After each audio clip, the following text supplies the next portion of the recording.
Welcome to session 1. So you should have your training plan with you. In the training plan you'll see that we're going to focus on consistency of your strokes.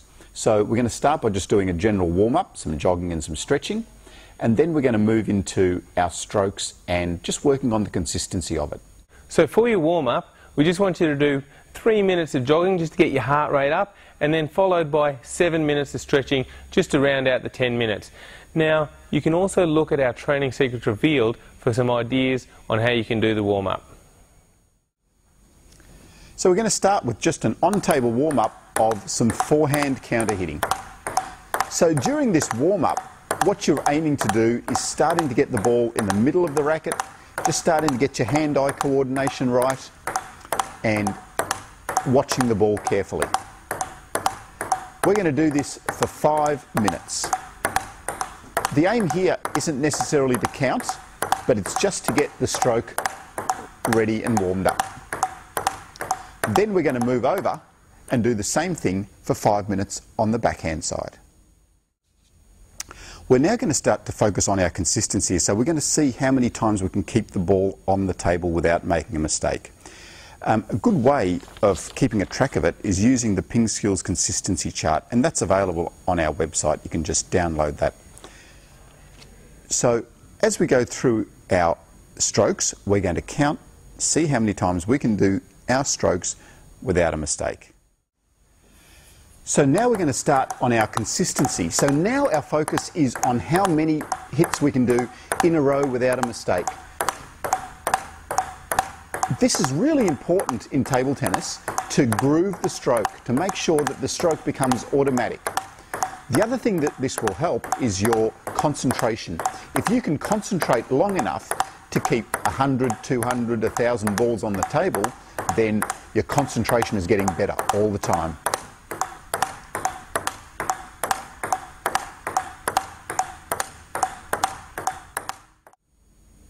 So what pace should you do this at? Do it at a pace that's comfortable, that you're going to keep the ball on the table a long time. But as you get better, you can start to increase the pace slowly.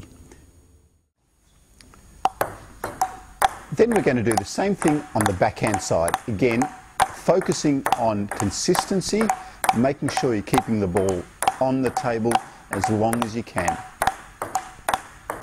Trying to develop your concentration. Watching the ball. So next we're going to do the forehand push and then the backhand push.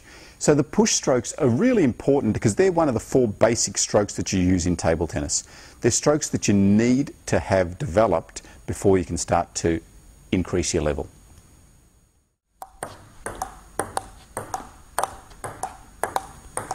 For the push strokes, again, you're counting to see how many you can do in a row without a mistake.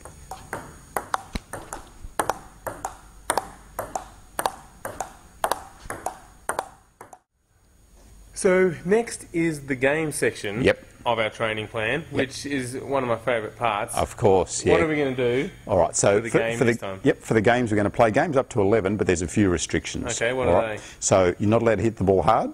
Okay. And you've got to do flat serves. Okay. Okay. So we're not allowed to hit the ball hard because we're trying to develop our consistency? Yep, so I'm going to try and beat you with my consistency, not with my power. Okay, and we're just talking about counter hit strokes, which is why you're starting with a flat serve, so no side spin or back spin serves. Yep. Okay, and can I hit the ball anywhere? You can hit the ball anywhere on the table. Just softly. But I'm going to get them. Okay, so the most consistent person's going to win.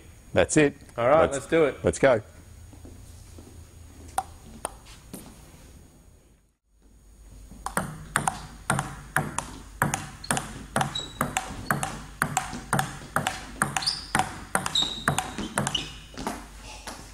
Yes. Love one.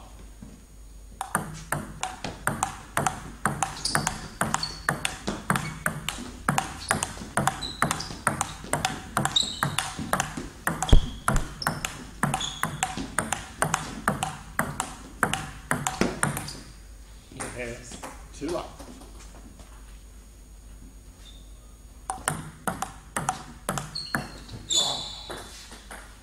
Two up.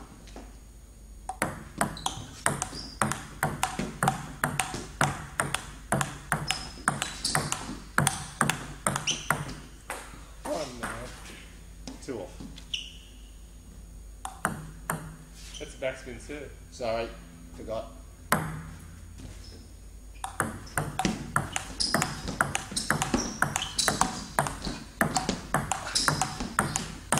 No! Sure. So then we're going to have some normal games. Okay, yep. Yep, so normal games are fun and it's what we play for. It is indeed. And throughout the session our focus has been consistency. Yep. So do we try and think about that a little bit more during these games? Yeah, I mean, have a bit of focus on your consistency as well. Okay, so perhaps don't think about trying to hit winners all the time. Think about trying to place the ball better like you were during your training session. Excellent. For all of our sessions in this year-long program, we're going to be using the Ping Skills training plan template to fill out the contents of what you're going to do. And if you've had a chance to look at this, which you can download from our website, you'll notice that the last section on here is service. Now, this is such a crucial part of the game that it's got its own dedicated section here on this template. So you must practice it every time because it's really going to help you improve. Now, for session 1, we're going to focus on accuracy training. The first thing you're going to need for your service practice is a bucket of balls. Now, we recommend that you get about 50 balls because that way you're just going to be able to serve one after the other. But even if you've only got 10 or 20, that's good enough. Now, for this service practice, we're concentrating on accuracy. So what we need is a target. Now, generally, you can just use a piece of paper and you can make that piece of paper bigger or smaller depending on your skill level. So obviously a bigger target is easier to hit. Now, when we're focusing on this accuracy, we need to make sure that we're serving to a good spot. So you can either do a short serve where the ball would bounce twice on the table, and if that's the case you need to get this piece of paper quite close to the net to make sure that when you aim for that target and you hit it, the first bounce hits there and the second bounce stays on the table. Or if you're going to do a long fast serve, you can put the piece of paper deep and you want to put it either so it would go into your opponent's middle or go wide to the corners so it would take them out wide and be hard for them.